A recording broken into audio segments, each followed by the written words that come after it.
I'll conclude this lesson on hypothesis testing for population means with a few takeaways. These takeaways apply generally to any hypothesis testing. One note is that in many of our examples, we finish the hypothesis test with a conclusion statement that says something like there is or is not sufficient evidence to conclude that, and then you restate the alternative hypothesis. So you're just concluding whether or not your hypothesis test was supporting that alternative hypothesis.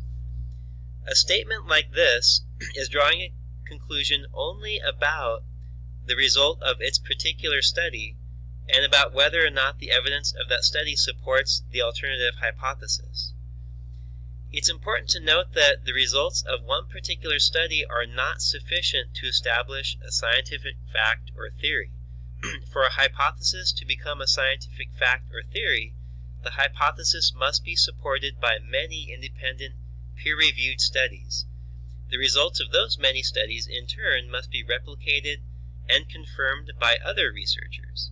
So you could think of any one particular study as a block in this pyramid. And one study might have a conclusion that supports a particular hypothesis.